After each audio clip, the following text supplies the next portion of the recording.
Hey guys, President Biden is delivering a remark on Afghanistan. Let's listen. By phone, email, and other means to ascertain their whereabouts and their plans. We're executing a plan to move groups of these Americans to safety and to safely and effectively move them to the airport compound. For security reasons, I'm not going to go into the detail of what these plans entail. But I will say again today that I have said before, any American who wants to get home will get home. We've also been evacuating the citizens of our NATO allies and our partners, including their diplomats, their embassy staff, who remain in Afghanistan, and to get them back to their homes as well. And as we do this, we're also working to move our Afghan allies who stood with us side by side and other vulnerable Afghans, such as women leaders and journalists, out of the country. As of this morning, we have evacuated nearly 28,000 people since August the 14th on both U.S.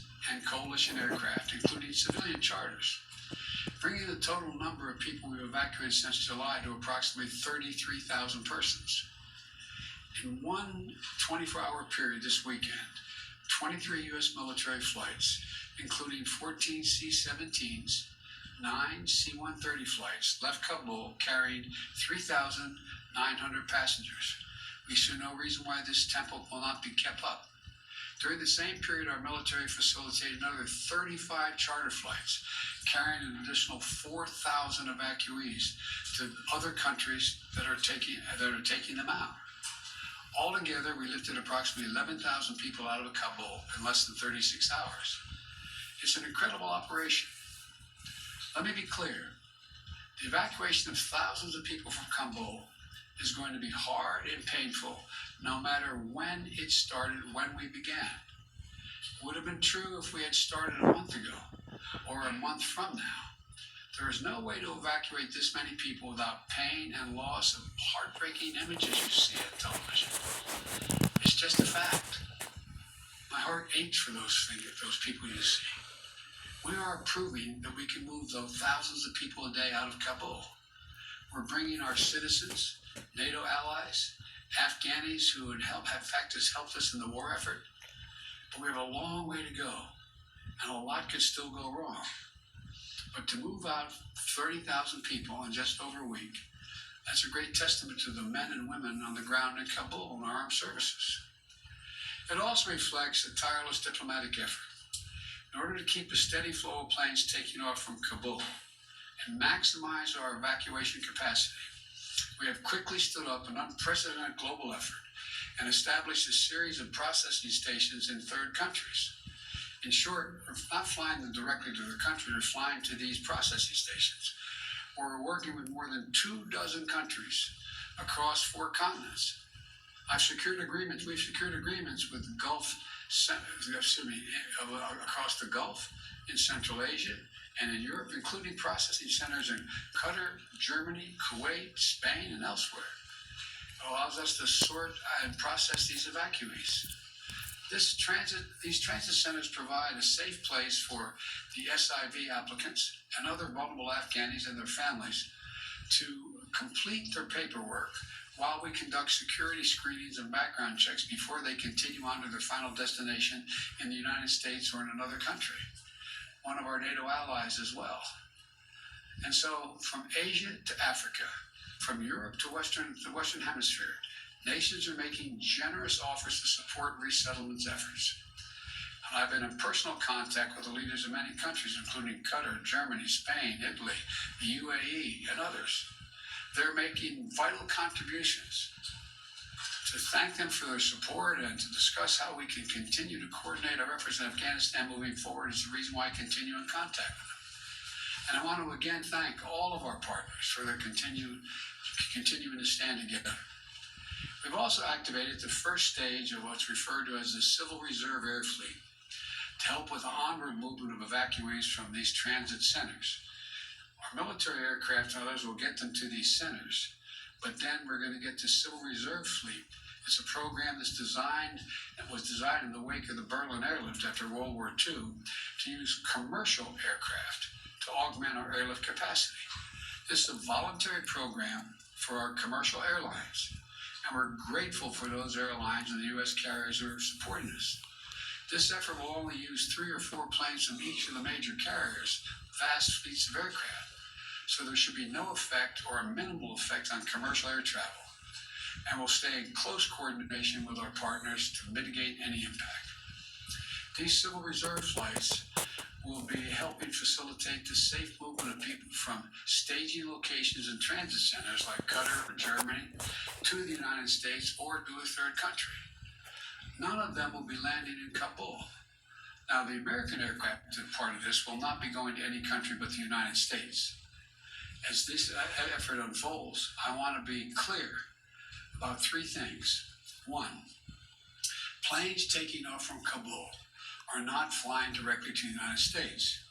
They're landing at U.S. military bases and transit centers around the world. Number 2, at these sites where they're landing, we are conducting thorough security screening for everyone who is not a U.S. citizen or a lawful permanent resident.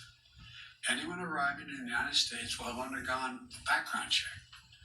Number 3, once screened and cleared, we will welcome these Afghans who helped us in the war effort over the last 20 years to their new home in the United States of America, because that's who we are. That's what America is. You know, I've been touched by the outpouring of support that we've seen from communities, organizations across America mobilizing to support these efforts. So many of these Afghans stood bravely by U.S. troops in Afghanistan. And now, the United States, including veterans groups, refugee settlement agencies, religious organizations, and so many others, are standing with our Afghan allies. It exemplifies the best of America. And I want to say again just how difficult this mission is and how dangerous the dangers it poses to our troops on the ground. The security environment is changing rapidly. There are civilians crowded at the airport, although we've cleared thousands of them. We know that terrorists may seek to exploit the situation and target innocent Afghans or American troops. We're maintaining constant vigilance to monitor and disrupt threats from any source, including the likely source being ISIS-K, the Afghan affiliate referred to as ISIS-K. But we're under no illusions about the threat. I said on Friday, ISIS-K is a sworn enemy of the Taliban, and they have a history of fighting one another. But every day we have troops on the ground. These troops and innocent civilians at the airport face the risk of attack from ISIS-K from a distance, even though we're moving back the perimeter significantly. We're working hard and as fast as we can to get people out. Yeah. That's our mission. That's our goal. And our determination to get every American citizen home and to evacuate our Afghan allies is unwavering. We continue to see not only the enormous scope and scale of the effort, we will see the individual lives that are affected, the families that are desperate to get home to their loved ones in America, the communities of veterans who have mobilized to try to help their former interpreters get to safety, the frightened Afghans who aren't sure what to do. To state the obvious, it's heartbreaking.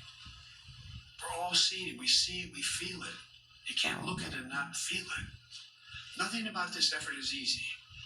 But the women and men of the United States Armed Forces are acting bravely and with professionalism and with a basic human compassion.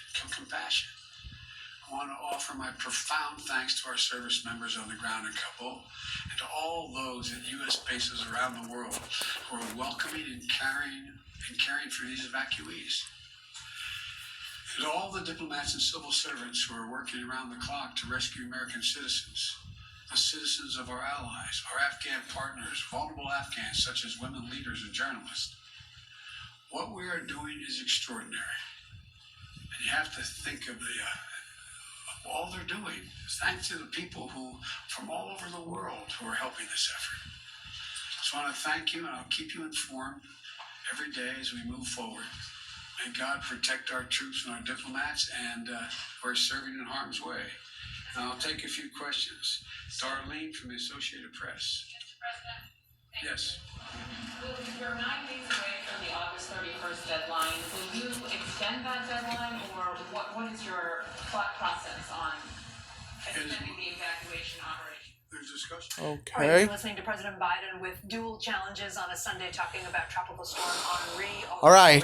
Being made, also And if you guys like this video, please make sure you subscribe and drop a like and comment below how you love this video. And also you can also follow me on Twitter.